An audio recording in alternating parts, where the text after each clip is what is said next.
All right. Good morning, everyone. Thank you so much for joining us here in person and on the live stream. I'm Anna Palmer, CEO and one of the founders of Punchbowl News, joined as always by Jake Sherman, another founder of Punchbowl News.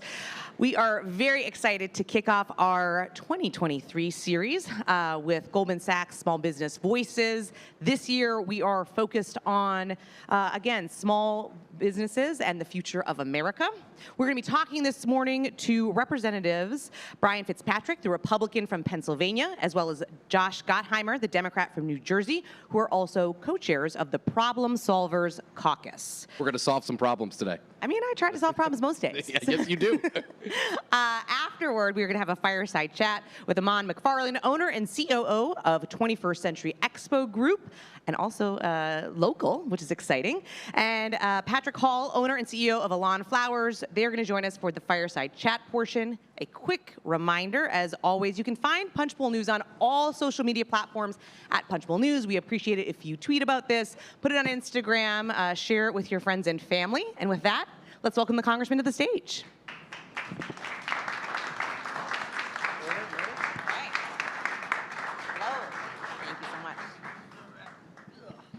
Okay, first we're going to torture them with some news of the day questions. It's a good thing we're sitting all the way over here. Yeah. Exactly. Yeah, well, that means I won't hit you. So let's talk debt ceiling. As we all know, the debt ceiling, according to Goldman Sachs analysts, could come due in June or July or August, but Goldman Sachs said it could be the first half of June. So we're pretty much 7 weeks away from the U.S. defaulting for the first time ever. Mr. Fitzpatrick, your leadership yesterday unveiled a $1.5 trillion hike with a whole host of cuts and all sorts of other budgetary reductions. Are you supporting that? Well, I'm going to read it first. That's 300 pages. 320 pages. But I will say that I think he's going to, and they will get there at some point. Is that next week? Maybe, maybe not. I think it's probably going to have a few tweaks. Right now people are going through it. We have signal chats, as I'm sure you guys know, in various different groups of different ideological perspectives. And people are reading through it, and they're identifying this thing, that thing, and they're going to bring it to leadership, and we'll see what happens. But the bottom line is that I think people are viewing this differently than, say, a standalone bill that's either going to be taken up and whole in the Senate or wholly rejected in the Senate. People are viewing this as a volley. They know that there's going to be multiple iterations. They know the magnitude of defaulting on the debt. So I think people are going to be much more accommodating and not allowing the perfect to be the enemy of the good on something like this, knowing that the final product is not going to resemble a lot of what we're seeing right now. So where are you leaning? I have some concerns with it, but they can be allayed. And what are those concerns? Yeah, sure. But well, I mean, it's fair, but to me, might not be fair to Kevin McCarthy, but. Well, I mean, I want to read through the work requirements. That's something very, very important to me, as far as the fairness of them, right? So TANF, Medicaid, and SNAP have work requirements. The work requirements, as I understand them to be, are 20 hours a week.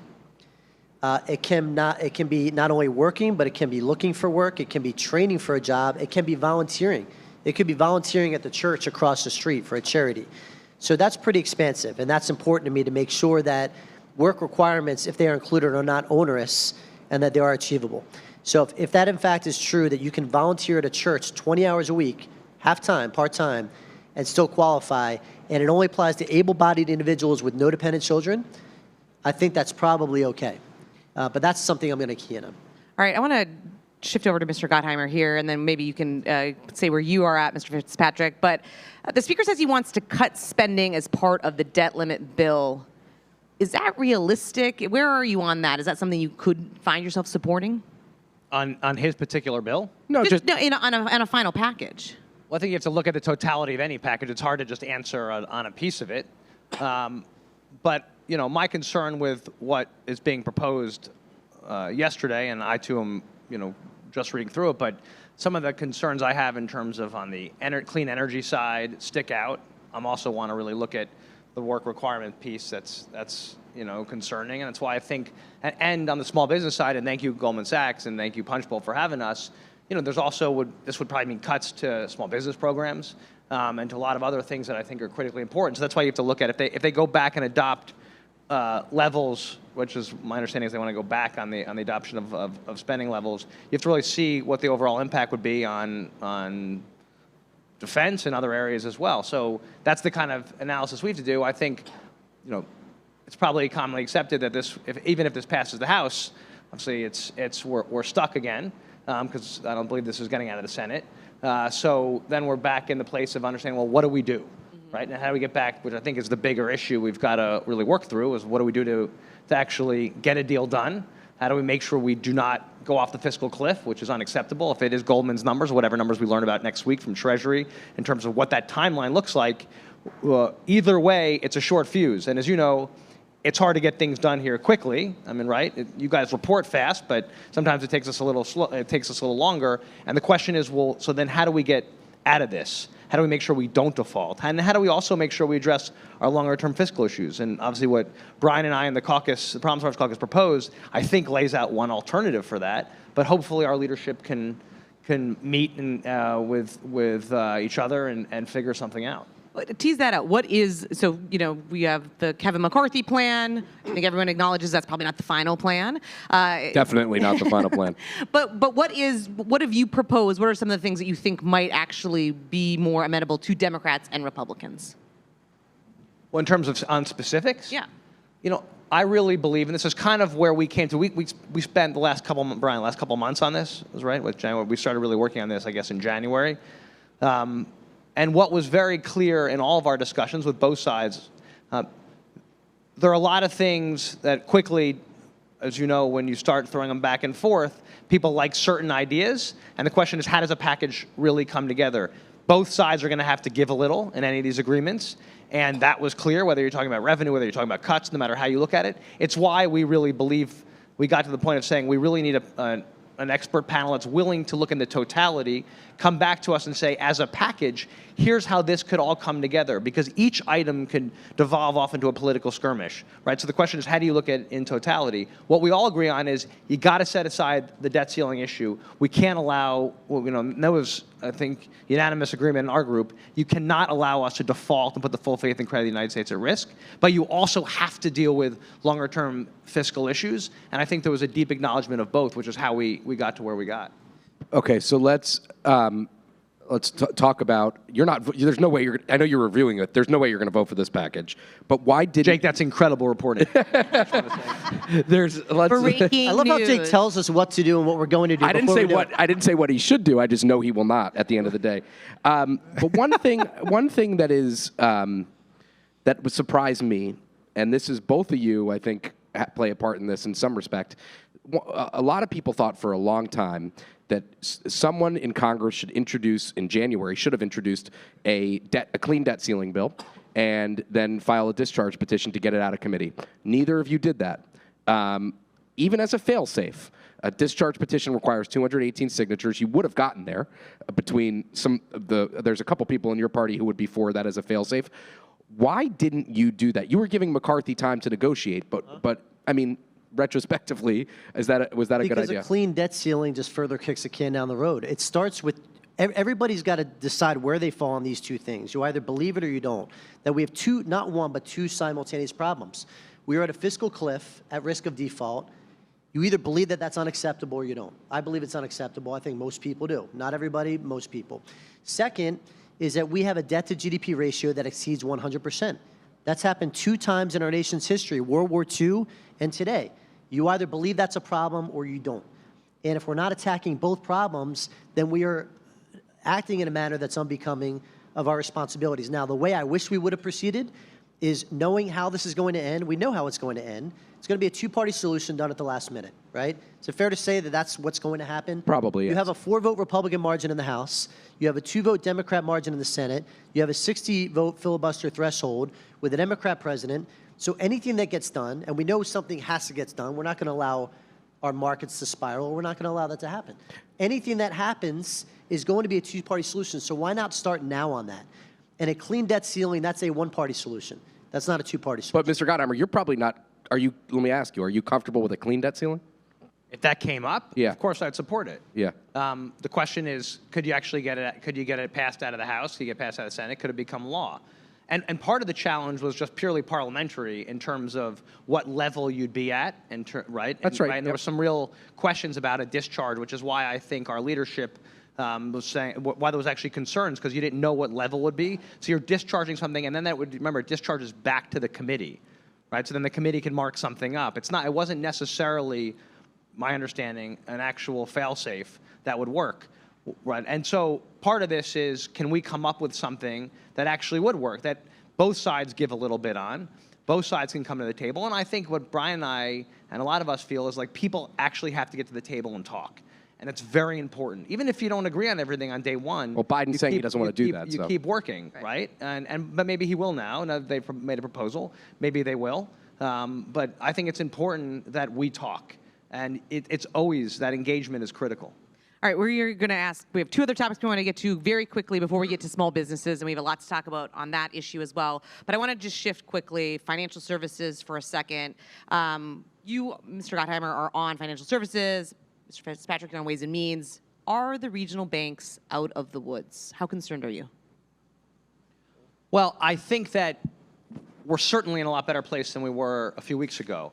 And I think the way we responded, and actually by backstopping it and looking at the banking market as a systemic challenge, if we had let these banks go under, in the sense of people being able to go to the bank and actually get money out of their account, and if they lost confidence in their local banks, their small, medium, regional banks, if they lost faith, all you would have in the end are 4 or 5 major banks in our country that are too big to fail, which is a system we can't allow, in my opinion.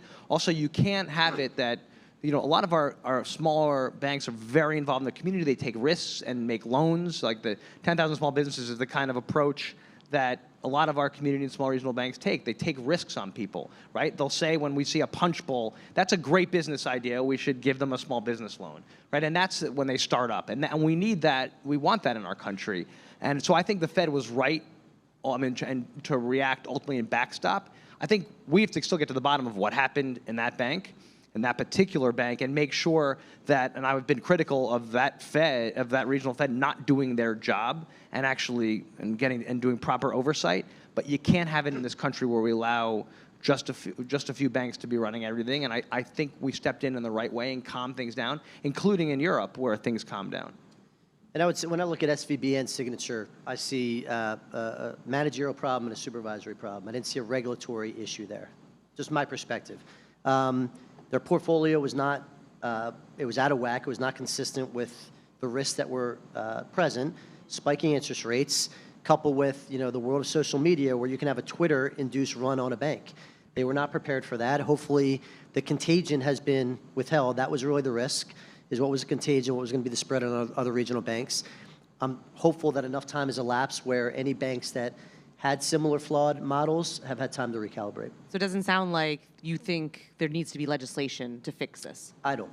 I personally don't. Well, I think what we should be, the one thing I would say on that is when it comes to insurance and what the size of the account right now, I think we should consider lifting that number up from 250. It's too low. Yep. But I do believe at a certain level, depositors should have to pay for, it should be factored in. They have to pay for more insurance, just like anybody does. If you have a bigger house, you pay for a higher rate for insurance.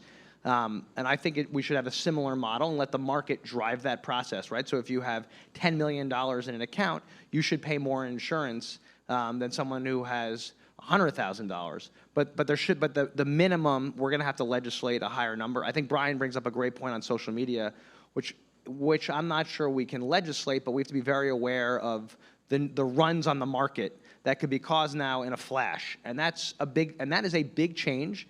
And that Silicon Valley Bank had the wrong asset mix. They had poor supervisory, right? They didn't have anyone in place for 9 months. But you also had a Fed that had a responsibility for oversight that I believe wasn't doing its job. It's not people ran out and said, oh, what we need is we should roll back that law from 2018. In that law itself gives the Fed the right to do what they should have been doing, right? So that wasn't the issue, and it protected community banks, that law. So that wasn't the answer. The answer is, though, there's some things we should be looking at legislatively. And it doesn't take a very large company to exceed $250,000 a month in payroll. Right. It's not a very large Agreed. company, so they do need to bump that up. Agreed. One more topic before we get to pure small business questions. Taxes. Trump tax cuts should or should not be extended? I think they should. In their state, in their current state, Yeah. with SALT gutting it and the red state sticking to us in Jersey? that No was- way. That was Hey, lower That's lower the lower your follow-up taxes. question. that was my follow-up question. The SALT, which I've written a lot about, I spilled a lot of ink about over the last couple of years. What's the next step on that? I mean, you've got 2.5 years, right, where SALT will come back fully, as it should, right, so that the moocher states stop mooching off of states like mine. So in the meantime, you've got some from the red states and some people who want to re-up the Trump tax cuts. I call it a tax hike bill because that's what it did to people in my district. I think we're going to have to negotiate. If they would like to re-up some of those provisions, we should negotiate and see what kind of deal we can come to on SALT. Otherwise, we wait out the clock for 2.5 years and we get the full deduction back. All right. And SALT, as you know, is a philosophical issue. There is a lot that I agree with my colleagues from New York, New Jersey, California. But there's also another side of that argument, which is there's got to be some incentive to manage and relatively lower your tax rates to make it, attractive to live and work, right? I mean, you look at states like Florida, no income tax. You have other states that do that as well. They're attracting a lot more people, a lot more businesses. And they provide no services to their families. They don't look out for anybody, and their schools aren't good, and they don't pay their cops and firefighters anything. And listen, it's a principle of double taxation. My good buddy from Pennsylvania, if he believes in double taxation, I'm for less taxes. All right. Write that Would you like down. me to respond to that? No, we're not having a debate. There are alternative models there, buddy. All right. All right. I thought this was the problem solvers caucus. There's a lot of love, but There's there's a only lot of problems love. being caused. There's not a lot. problems There's a being lot of solved. love here, You brought up SALT. You brought up a Yeah, I sensitive know. issue. and we talk it out, and then he'll shiv me in the back. It's okay. He will. Go ahead. All right, let's shift gears to small businesses. We have been talking to lawmakers around the country for the past 2 years on these issues, kind of coming out of COVID, the challenges that a lot of small businesses have had. Would love to just get your take, kind of what have you heard from your constituents, where we are now, what do they need? Is there any role that, Congress should be playing to help small businesses at this point? Number one is reauthorize the SBA.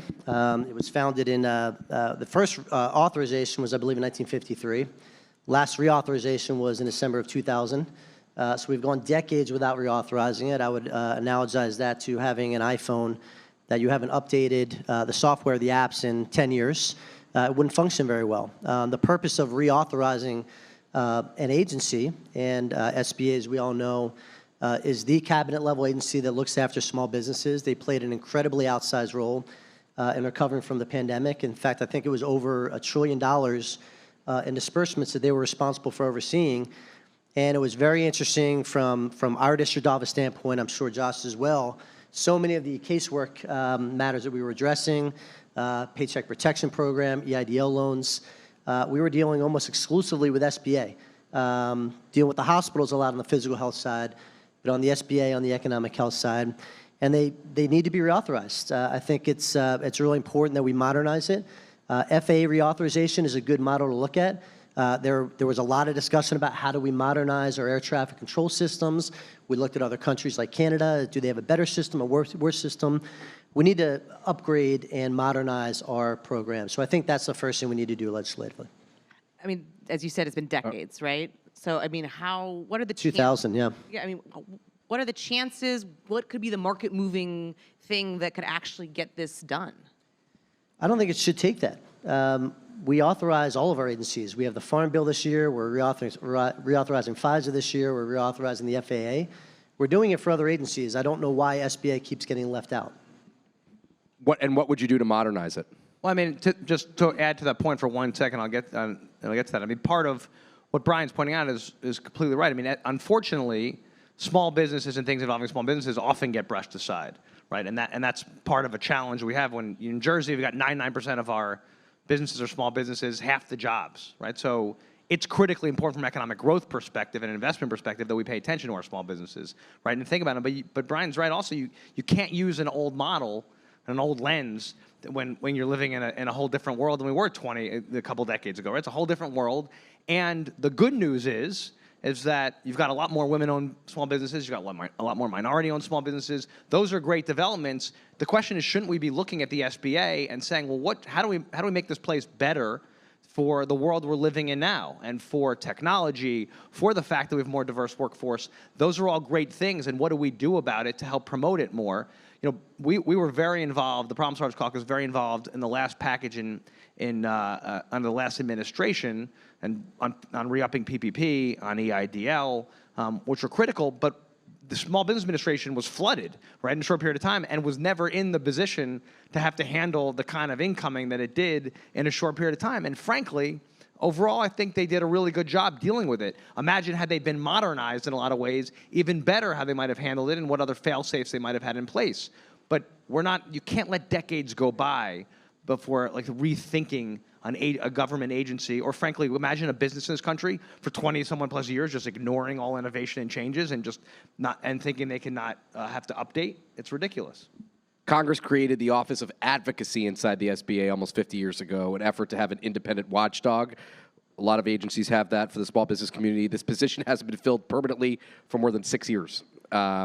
Shouldn't this be a priority? And maybe this gets wrapped up in a SBA reauthorization. That's exactly the kind of thing that would be brought up in reauthorization. What does McCarthy say? What does your leadership say about Well, I mean, it's December of 2000, right? So look at every single speaker, every single administration. Nobody's done it, right? I think bills have been introduced. Individual modernization bills have been introduced, and I don't know why they haven't been brought up. Certainly, it's going to be one of my asks.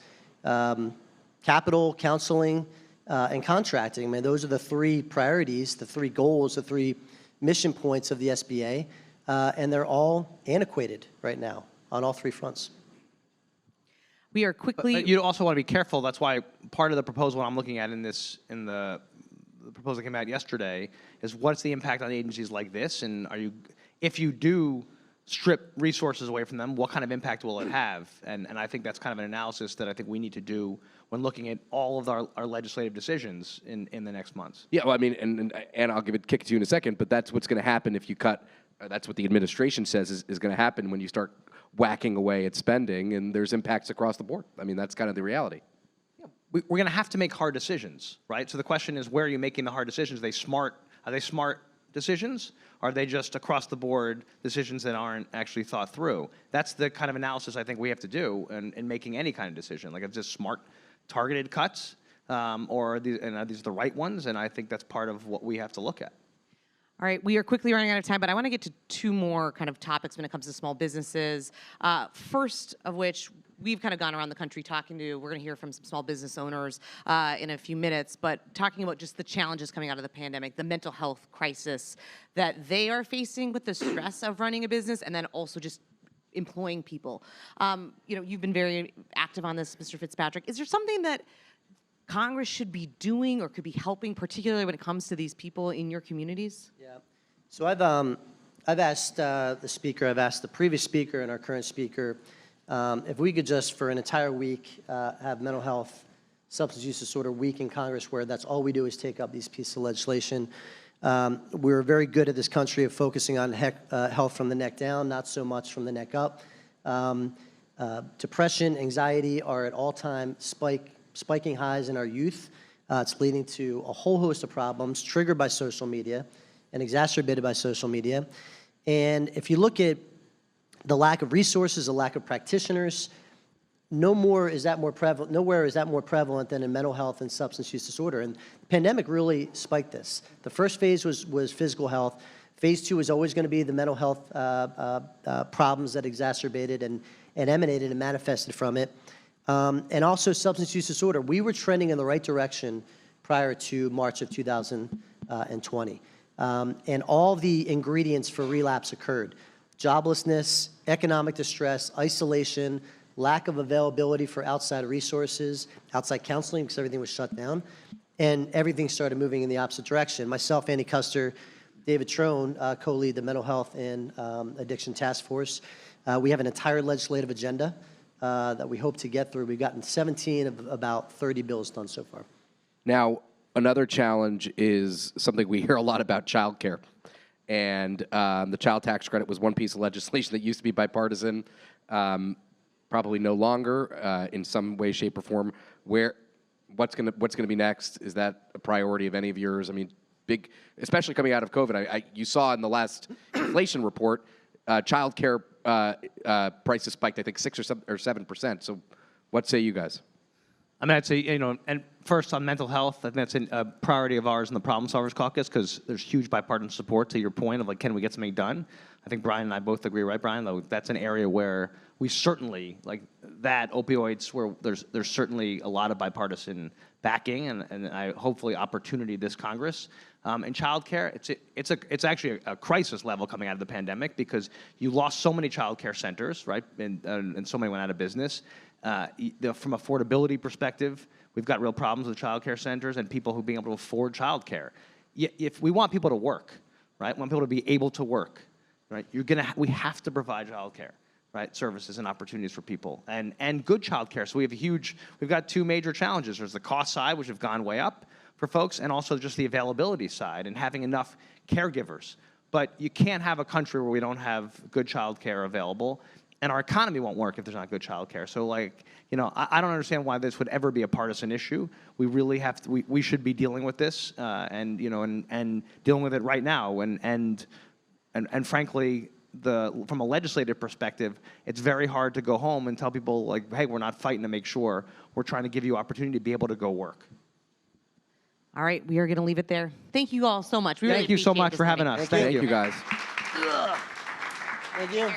CJ. All right. Thank you so much. All right, I'm going to welcome our fireside chat folks to come up to the stage. Thank you.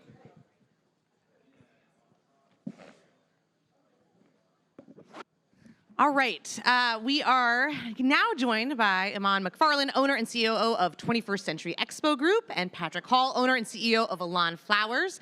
I'd love to just start by giving the folks here a little bit of background. What is it? What does your small business kind of do? What's your kind of 30-second story, I guess? Sure. Good morning, everyone. My name is Iman McFarland. I am a proud second-generation owner of 21st Century Expo Group. We are a live event and experiential management company and production company. So we travel around the country setting up conferences, expos, and special events. Hi, thank you guys for having us here so much. My name is Patrick Hall, and my wife Christine and I own Elan Flowers. It's a luxury flower shop in downtown Manhattan. It's been around since 1983, and we service everything from weekly arrangements to retail arrangements in Manhattan exclusive, and we also do a lot of weddings and corporate events. So we just talked to the congressman a lot about kind of COVID, small businesses, Patrick, we were talking backstage about kind of your experience going through the Goldman Sachs small businesses program and just the cohort, and talk a little bit about kind of the challenges you faced, but then really the community that you had through this program. Well, that is the reason I'm here today, is to represent and to speak up for the community that we've built through the Goldman Sachs 10,000 Small Business Program. I was a graduate in February of 2020 with a cohort 29, the last in-person before the shutdown, and they went virtual. I could not have made it through having my business closed down for 40 days, and we were texting each other, helping each other, trying to figure out the SBA and the PPP and the EIDL and everything, and just trying to help each other hang on, even comfort each other through not only the mourning and the loss of our business, but people losing family members. How was it for you going through COVID? And an events business, that's got to be a pretty tough space. Absolutely. So we lost about 80% of our business overnight, and we're essentially for 2 years without live event business. And based here in Maryland, we repurposed our 55,000 square foot warehouse into a community center and gym. And we learned that innovativeness, that quick thinking through Goldman Sachs 10,000 Small Businesses. I graduated in 2016, and it truly is the gift that keeps giving. And also being able to sit here with you today, supporting small businesses and trying to push to reauthorize the SBA. What are the biggest challenges coming out of COVID for each of your businesses now that we're mostly through the pandemic or through the pandemic? What are the biggest challenges that you guys face? For me, it would be inflation, as well as employee retention. We lost all of our employees during COVID, which they needed to, provide for their families. And so now that we're getting back into events, it's still very difficult to find and retain employees. And still trying to battle inflation. We work with materials, aluminum, and various substrates, and those are very costly, about 35% increase due to inflation.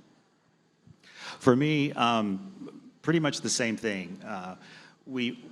Retaining employees, bringing them back because they all had to be furloughed when we were closed down, and then getting everybody back. I would say also in hiring employees, just having the infrastructure to be able to have a 401k plan and a healthcare plan, and how that costs so much more. For me, as a small business with smaller numbers of employees, it costs us more than it does the large companies. And so just having all of those kind of benefits to take care of people and wanting people to be safe and have what they need for mental and physical health, that's probably the biggest thing, but also access to capital and the supply chain issues and everything. It was really hard to get everything back to running.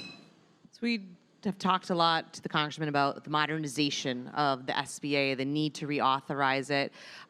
You all were talking kind of backstage about dealing with it through the pandemic, the PPP and other issues. Where are some of the things, either number one, kind of why is it so important to you that you think that it needs to be reauthorized? And two, are there areas where, you could really see modernization help? Well, a couple of things. I think that having the SBA reauthorized would be of benefit to me and other small businesses through the customer service side. I mean, during the pandemic, we had, I'm sure there were hundreds of thousands of businesses trying to get into talking with someone within the SBA with the PPP and the auto loans. And so giving a boost to the customer service would be vastly important, as well as programming. I mean, we've made it through recessions, we've made it through pandemic. As a second generation owner in the 21st century, I would want programming provided by the SBA that could help me thrive in this new landscape.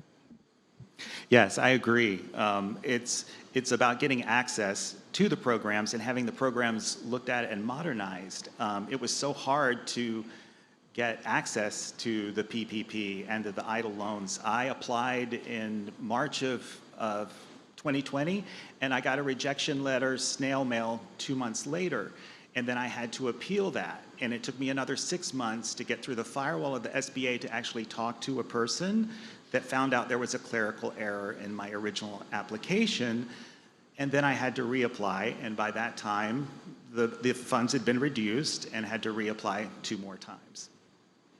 Ahmad, you were recently featured as part of the first ever NIL ad that advocated for federal policy. We won't get into the ups and downs of NIL here. That's for another event, another time. But could you tell us about that?